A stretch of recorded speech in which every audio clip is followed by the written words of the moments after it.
새벽 2시 현관문을 두드리는 소리에 잠에서 깼다. 또각또각 점점 거칠어지는 소리. 누가 이 시간에 설마 택배는 아니겠고. 문을 열자마자 내 앞에 쓰러진 사람을 봤다. 선글라스를 끼고 있었지만 그 실루엣을 알아보는데 1초도 걸리지 않았다. 영상을 시청하기 전에 잠시 시간을 내어 구독과 좋아요 버튼을 꾹 눌러주시면 큰 힘이 됩니다. 언니야. 한수아였다. 하지만 내가 아는 언니가 아니었다. 벽에 기대 간신히 서 있는 모습이 마치 도망쳐온 사람 같았다. 세아야, 도와줘. 언니의 목소리는 갈라져 있었다. 나는 손이 떨렸지만 황급히 언니를 부축해서 집 안으로 들였다. 거실 불을 켜고 선글라스를 벗겨주는 순간 아니야, 이럴 수가. 왼쪽 눈가가 부어 있었고 목에는 희미한 멍자국이 있었다. 입술 모서리도 터져 있었다. 무엇보다 충격적인 건 언니의 몸무게였다. 35살 여자라고는 믿을 수 없을 정도로 말랐다. 언니, 이게 뭐야? 누가? 민호가, 시어머니가, 언니가 떨리는 손으로 낡은 가방을 열었다. 안에서 일기장과 녹음기가 나왔다. 이걸 봐줘. 나 혼자서는 더 이상.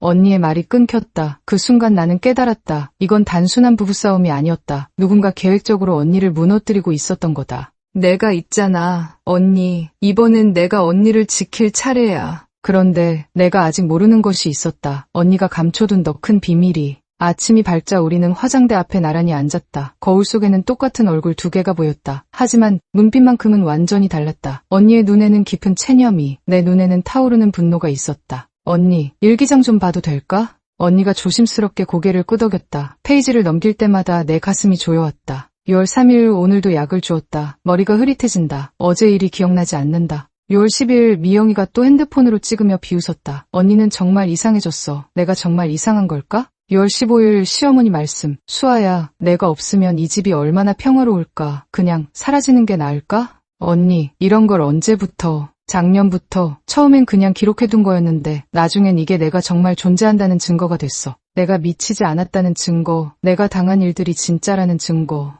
언니가 녹음 파일도 재생해줬다. 강민호의 차가운 목소리가 선명하게 들렸다. 넌 이제 바깥 세상과 완전히 단절되는 거야. 아무도 널 기억하지 않을 테니까. 차순자의 목소리도 이어졌다. 재단 일 때문에 바쁘니까 수아는 내가 알아서 처리해라. 내 주먹이 저절로 쥐어졌다. 어떻게 감히. 그때 TV에서 뉴스가 나왔다. 강민호가 자선행사에서 연설하는 모습. 그 옆에는 김도연 비서가 서 있었다. 그런데 뭔가 이상했다. 김 비서의 표정에 마치 무거운 짐을 진 사람 같은 그림자가 어리고 있었다. 언니, 저 김 비서 어떤 사람이야? 김도연? 원래는 회사 CFO였대. 그런데 갑자기 비서로 된 거야. 가끔 나를 보는 눈이 남다른 것 같아. 혹시 그 사람도 뭔가를 알고 있는 건 아닐까? 그날 밤 나는 이미 결심을 굳혔다. 언니를 대신해 그 집에 들어갈 거라고. 35년을 함께 산 쌍둥이의 힘을 보여줄 때였다. 하지만 내가 아직 몰랐던 것이 있었다. 그 집에는 언니보다 더 위험한 비밀이 숨겨져 있다는 것을. 강남 한복판의 저택, 언니의 집이라고 하기엔 너무 차가웠다. 마치 아름다운 감옥 같았다. 평소 언니라면 고개를 숙이고 조심스럽게 들어갔겠지만 나는 등을 곧게 펴고 당당하게 현관문을 열었다. 오늘부터 나는 한수아가 아니라 새로운 한수아야.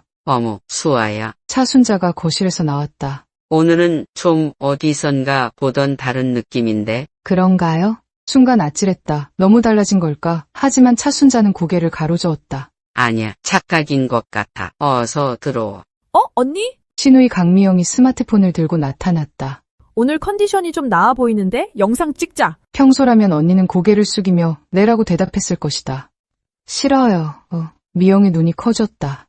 왜? 예전엔 그냥 찍게 해줬잖아. 예전은 예전이고 지금이 지금이죠. 언니, 미안해. 하지만 이렇게라도 해야 언니를 구할 수 있어. 차순자가 의심스러운 눈으로 나를 바라봤다. 위험했다. 너무 갑자기 변한 것 같았다. 저녁 시간, 차순자가 작은 약봉지를 내밀었다. 수아의 몸 관리 좀 해라. 의사가 이걸 꼭 먹어야 한다고 했잖니. 언니의 일기에서 봤던 바로 그 약이었다. 정신을 흐리게 만드는. 나는 약을 받아 입에 넣는 척했다. 절대 이런 걸로 무너지지 않을 거야. 복도로 나가 화장실로 향했다. 그런데 거기서 김도연 비서와 마주쳤다. 우리는 잠시 서로를 바라봤다. 그의 눈에서 뭔가를 읽을 수 있었다. 예전 같지 않군요. 그의 목소리는 낮고 신중했다. 심장이 쿵쾅거렸다. 들켰나? 하지만 김도연의 표정에서 적대감은 느껴지지 않았다. 오히려 안도감 같은 게 보였다. 김 비서님도 뭔가 달라 보이시는데요. 그가 주변을 둘러본 후 작은 목소리로 말했다. 커피 한잔 하시겠어요? 할 말이 있어서요. 나는 고개를 끄덕였다. 이 사람, 혹시 적이 아닐 수도.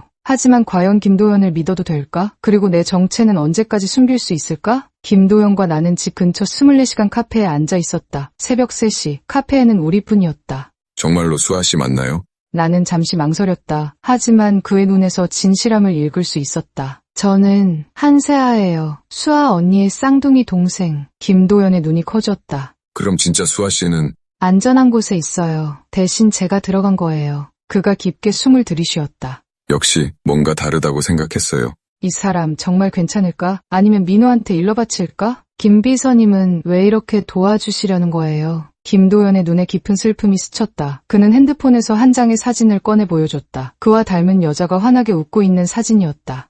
제 여동생이에요. 3년 전에 남편에게 얻어맞다가 결국 그의 목소리가 떨렸다. 맞다가 설마. 처음엔 멍정도였어요. 그 다음엔 갈비뼈가 부러지고 마지막엔 김도연이 주먹을 꽉 쥐었다. 경고 신호가 있었는데도 저는 그냥 넘어갔어요. 부부 일이니까 시간이 지나면 나아지겠지라고 생각했죠. 그게 제일 후회되는 거예요. 그래서 언니를 도우려는 거구나. 수아 씨를 보면서 제 여동생의 마지막 모습이 떠올랐어요. 더 이상 침묵할 수 없었습니다. 김도연이 작은 USB를 꺼냈다. 이 안에 강민호와 차순자의 모든 비밀이 들어있어요. CFO 시절에 몰래 녹음해둔 파일들이죠. 왜 이런 걸. 불법 비자금 조성을 거부했다가 이 자리로 좌천당했거든요. 언젠가는 이런 날이 올 거라고 생각했어요. USB를 열자 여러 개의 음성 파일이 나왔다. 첫 번째 파일을 재생하자. 수아 문제, 이제 정리해야겠어. 차순자의 목소리였다. 정신병원에 보내버려요. 그러면 아무도 의심하지 않을 거예요. 강민호의 대답이 이어졌다. 만약 그것도 안 되면 다른 방법도 있지. 사고사, 그들이 정말로 언니를 죽이려고 했던 거야. 김 비서님. 네. 함께 그들을 무너뜨려요. 우리 둘이 힘을 합치면 할 수 있을 거예요. 하지만 과연 우리가 그들의 치밀한 계획에 맞설 수 있을까? 그리고 내 정체는 언제까지 숨길 수 있을까? 강민호 재단 창립 10주년 기념식, 서울 시내 최고급 호텔 그랜드블룸에 정재계 인사 300여 명이 참석했다. 나는 초청받은 패션업계 인사로 참석했다. 언론 섭외는 내가 직접 했다. MBC 심층 취재팀, SBS 그것이 알고 싶다, 연합뉴스. 내가 방송에서 쌓은 모든 인맥을 동원한 결과였다. 오늘이야. 오늘 모든 걸 끝낼 거야. 강민호가 단상에 올라 연설을 시작했다. 여성과 아동 보호를 위한 우리 재단의 노력은 진정한 사랑에서 시작됩니다. 사랑이라고? 아내를 약물로 조종하고 때리면서? 테이블에 앉은 귀부인들이 박수를 쳤다. 모두 강민호의 거짓 연설에 속고 있었다. 나는 준비한 신호기를 눌렀다. 호텔 AV팀 팀장은 내 대학 후배였다. 클릭. 갑자기 대형 스크린이 바뀌었다. 강민호와 차순자의 음성이 연회장 전체에 울려 퍼지기 시작했다. 정신병원에 보내버리자. 사고사로 위장할 수도 있고. 테이블에 놓인 와인잔들이 미묘하게 흔들렸다. 수근거리는 소리가 파도처럼 연회장을 휩쓸었다. 뭐 하는 짓이야? 강민호가 소리쳤다. 하지만 이미 기자들이 카메라를 들이대기 시작했고 플래시가 터지기 시작했다. 그때 김도연이 천천히 단상으로 올라갔다. 모든 시선이 그에게 집중됐다. 강민호가 다급히 손짓했다. 김비서 그것 좀 당장 꺼. 하지만 김도연은 마이크를 잡고 말했다. 안녕하세요. 저는 김도현입니다. 이 집안의 모든 썩은 비밀을 알고 있는 사람입니다. 김 비서님. 저도 한때 이들의 공범이었습니다. 하지만 더 이상은 침묵할 수 없었습니다. 연회장 뒤쪽 문이 열리며 경찰들이 들어왔다. 내가 미리 제보해둔 거였다. 강민호는 창백해진 얼굴로 나를 바라봤다. 그 순간 그의 눈에서 뭔가를 읽을 수 있었다. 너 설마?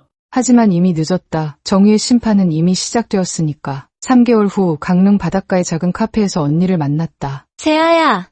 언니의 얼굴에 생기가 돌아와 있었다. 체중도 건강하게 늘었고 무엇보다 눈빛이 예전처럼 맑아졌다. 35살 여자다운 아름다움이 되살아나고 있었다. 언니, 정말 좋아 보여. 고마워, 세아야. 내가 아니었다면 벗어나지 못했을 거야. 창밖 뉴스에서는 연일 관련 보도가 나오고 있었다. 재벌 2세 며느리 학대 충격 실태, 강민호 재단 전격 해산, 비자금 200억 전액 피해자 지원금으로 전환. 강민호는 구속 기소됐고 차순자는 모든 사회활동에서 영구 추방당했다. 강미영도 각종 스폰서십을 잃고 SNS에서 사라졌다. 그래, 이게 그들이 받아야 할 대가야. 김도연 씨는 어떻게 됐어? 새로운 일을 시작했어. 가정폭력 피해자 지원센터에서 상담사로 일하기로 했대. 언니가 내 손을 잡았다. 그 사람이 말하더라. 여동생을 지켜주지 못한 대신 이제는 다른 피해자들을 도우면서 살겠다고? 우리는 바닷가로 나왔다. 해가 지고 있었다. 수평선이 금빛으로 물들어가는 모습이 아름다웠다. 언니.